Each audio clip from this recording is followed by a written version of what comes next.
Joining us in the studio is the newly deposed leader of Reform UK, Richard Tice, who now has the grand title of chairman. Who gave you that title, Richard? Well, Did the members give you that? Did the members give you that title? Absolutely. I'm on top form. Good. I've been roaring with laughter all morning. Good. Because the thing is, it's great when you read about yourself. Yeah.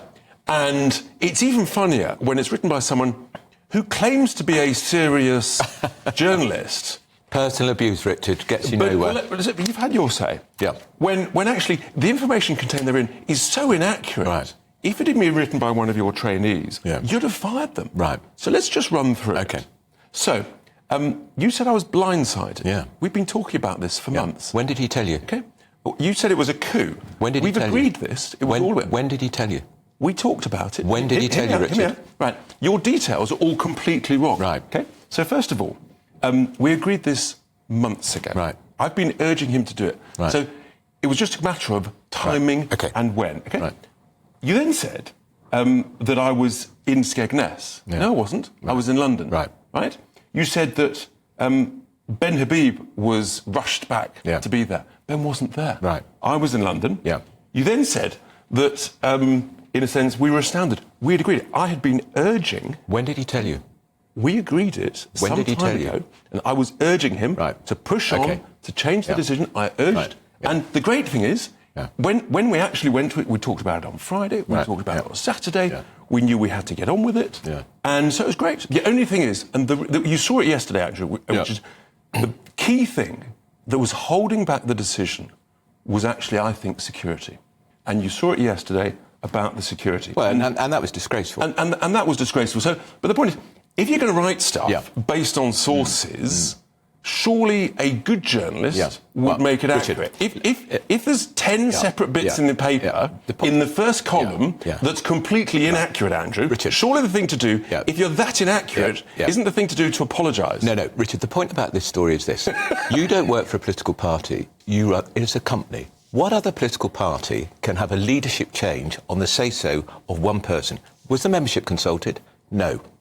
Were the other people, were members of the party consulted? Was Ben Habib the deputy consulted? The whole point. So Nigel Farage owns Reform UK. Richard, hang on. Nigel Farage owns Reform UK. Hang on, Richard. No, Andrew. Richard, you can't have a coup if it's been you've had your say. People. Richard, 53% of Reform UK is owned by Nigel Farage. No other political party in Europe operates like Reform UK. No other political party. It is a company. No other political party has achieved our success. So and the reason for that are you comfortable with Nigel Farage owning Reform? I'm thrilled to bits. 53% shareholding. Why do you think we've been so he so calls the successful? shots just it's like funny that. Because why do you think we've been so successful? Well, how successful have you been? How many councillors have you got? We've gone from How many councillors have you got? Andrew, we've gone from 0 How many to councillors have you got, 14% Richard? in 3 years. How many members have you got, And Richard? we are terrifying the Tories, Richard, right? so let's answer the question. I'm going to come back to the How many point, councillors Andrew. have you got? It's irrelevant. What It's irrelevant. How many members have you got, Richard? We've terrified the Tories. How many members have you got? You won't answer basic questions. How many members have we got? Yeah. We've got tens of thousands. How many? Richard, how many? Since Monday, we've had over 6,000. How many members have you got? The thing is, Andrew... You won't tell us. It is not a proper, democratic, transparent political party. How can you say that when people are voting in their millions? It is a company listed at Companies House, run by one man who's a shareholder. And you're a Companies House? It is... Rishi Sunak is not... You're supposed to be a journalist, but you can't get anything right. Rishi Sunak is not a 53% shareholder of the Tory party. Rishi Sunak was not appointed by his members, Andrew. I'm sorry to say, if you're going to be a serious journalist, you've got to be accurate in what you write. Seriously, I mean, it's hysterical. It's like a comic piece. Let me just ask this, because does it matter to the voting public whether you are a company? Not at all. Or whether you are Not at all. An old-fashioned It's only the terrified political Tories. party? It makes no difference at all. It's only the terrified Tories who are struggling with the concept that actually we've got real conservative values, we've got the people on our side, millions of people are saying, and something's happening out there, millions are saying, I want another choice, there it is, that's great, I like what they're saying, they tell it as it is, and I'm going to vote for them, and it's going to be extraordinary. And what the Tories are not going to like is when we get close to them in the polls and potentially on polling day get as many votes cast or potentially more. And that's the extraordinary opportunity. And that's the joy of democracy. Look, we heard that in 2015 with UKIP, and you had 4 million votes and you got 1 MP. Nigel's going to stand in a seat. You're standing in a seat. Ben Habib's standing in a seat. What are the quality of your other candidates like? Because they have to win people over on the doorstep. Absolutely. And look, in any political party, you'll have candidates that people know, you'll have great candidates, you'll have good candidates. We're a relatively new party, but actually what people are voting for, they're voting for change. And that's why, because people recognise the status quo is high taxes, big state, mass immigration, and people don't want it. And that's why people are saying, what else is out there? Here's the other thing, Andrew. How much more are you going to lend the party? We've got thousands. You haven't told us how many members. You have the loans are there. 1.4 million. If Nigel... so inaccurate is your detail. 1.4 million. Is it 2.4 million now? Andrew, so inaccurate is your detail. Yeah. Right. You're 30% wrong. Right. And I haven't lent anything to the party since 2022. So if you're going to be... I said, Richard, I said at the end of 20... Richard, you can be as abusive as you like. Comedian, Richard, I said quite clearly, at the end of last year, the party owed you 1.4 million. Why haven't you made it as a donation? Again, don't you trust them? Andrew, can you take the money back at any time? You're well over 30%. This is a plaything for you and Farage, isn't it, Reform? This is it's a plaything. Political... It is not... Well, why don't you run it as a proper political party with a proper constitution? We know how many members there are. Members who have a say. Members who have a say in policy. Have you read our constitution? We have a constitution. Right. We have members. But the problem is why don't you tell us how many? Because you write gossip and jokes, and you don't write a serious piece with serious information. Why don't you tell us how many members? Why don't you tell us how many members you've got? We've had over 6,000. Right. Just literally in the last 2 days.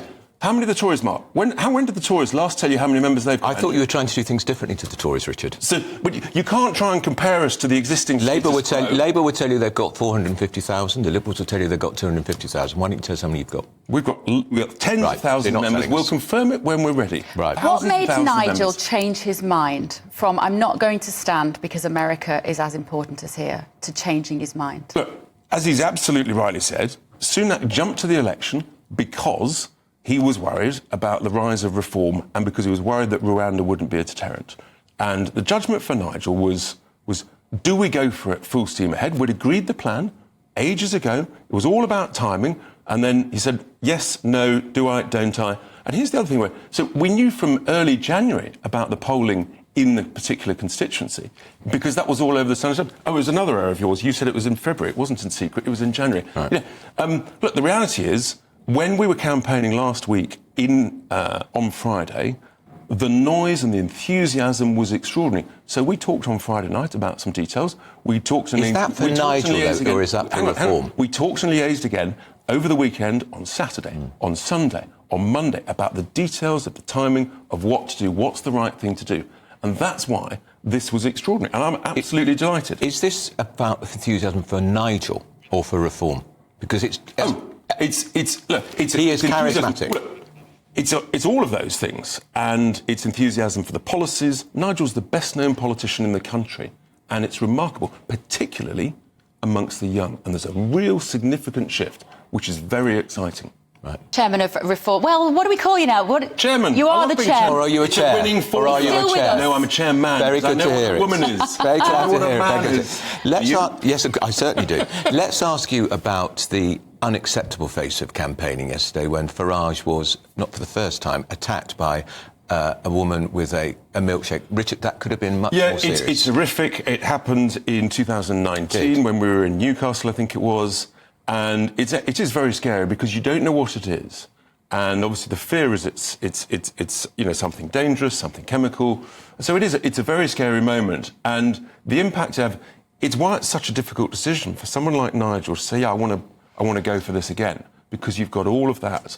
And it's bad news for democracy if well-known people are then not terrified, but are essentially prevented from campaigning. Because everyone won't necessarily have seen what happened yesterday. Yeah. Let's just show people at home what happened to Nigel in Claxton yesterday.